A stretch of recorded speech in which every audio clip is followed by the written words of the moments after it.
Have I considered turning the map upside down? I mean, everything else in this world is upside down and backwards. Why wouldn't the map be, right? Makes sense to me. However, from what I'm seeing is that turning it upside down does not work. Let me show you why. So if you're new here, I have been working on mapping out biblical locations in North America. Myself and a couple close friends have pinpointed hundreds of detailed locations straight from Scripture using the very detailed directions, descriptions, and distances given in the Bible in conjunction with the original Hebrew words of these locations, which are almost always a literal description of the place.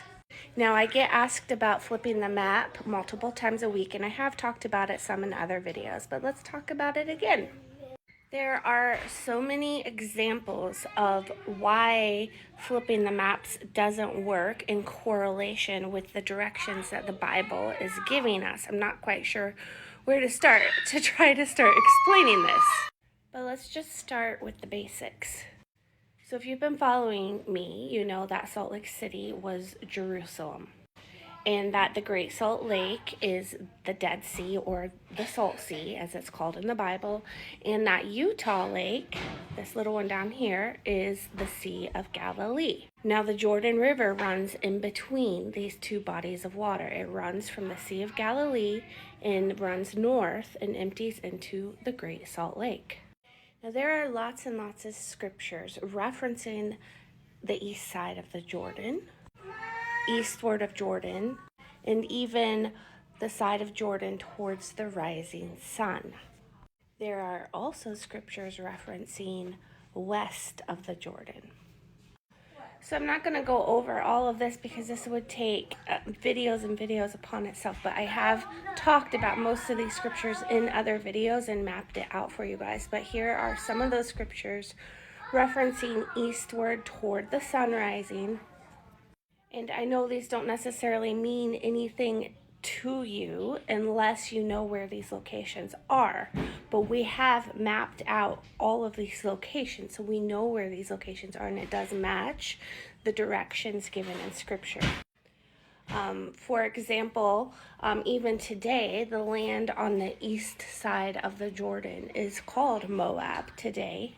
Scripture is very clear that the Israelites entered the promised land from the east side of the Jordan, and they crossed the Jordan to the left side. Sorry, the west side, not the left, to the west side. Scripture is also very clear that the land of Canaan was on the west side of the Jordan, and it bumped up against the Western Sea, which is called the Western Sea, the Hinder Sea, and the Sea of the Philistines in Scripture. And this matches on the map because you see the Jordan is right here.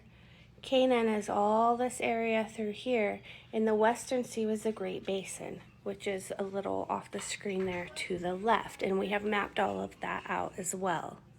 And the way we map it is by finding the locations that exactly match what Scripture says.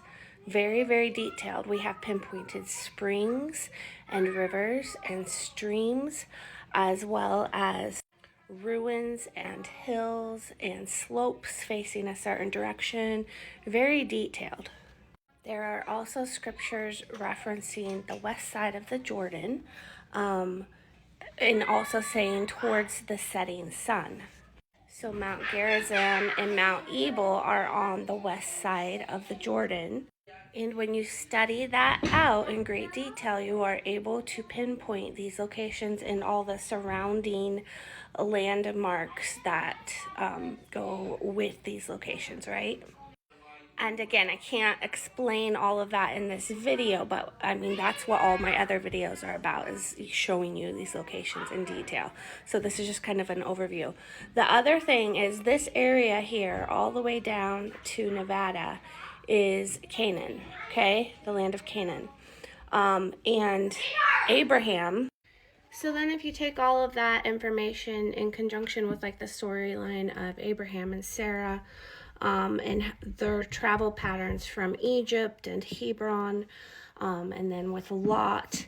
And we're able to map all of that out, and it correlates with all the other information. So like the border of Egypt appears to have been right down here. And we know where Hebron is, and we've been able to map that out in great detail in correlation with its other reference points and its relationship, for example, to Gaza and the Hinder Sea, and its relationship to Bethlehem, and the relationship of Bethlehem to Zion, and these other locations. So that all, so they came up through Hebron, and then they went up here, and they were where Mount Ebal and Mount Gerizim is, and where Bethel, and that's where Lot and Abraham split ways, and Lot went to the Siddim Valley, and it gives detailed descriptions of that location and where they went. Like Abraham went one way, Lot went the other way, and what they were able to see from the mountaintop and all of that, and that all matches and correlates. And it falls in line with the scriptures describing that being to the west of the Jordan. So just that very localized regional information that we have been able to extract in great detail, I can't emphasize that enough, from scripture, kind of establishes the baseline of directions. And I'm just touching on some of these. There's so much more. But if I were to flip just this regional part of the map upside down, none of that would work. I mean, yeah, you could move the names of the places that we've come up with somewhere else, but it does not match the terrain. It doesn't match the land. It doesn't, the description of the land. It doesn't match the streams and the rivers and the mountains and the deserts. Like, it wouldn't match. It wouldn't work. It would, if I flip this upside down, none of those places would be there. You couldn't just automatically transfer them the other direction. So when you apply that to the greater map or to the entire continent or the entire world, you have to maintain those reference points that that have already been established, right? So we're working from a micro view out to the macro view. So I think this discussion started on the video about the territory of Shem, Ham, and Japheth, and people are suggesting, well, turn it upside down, it works that way.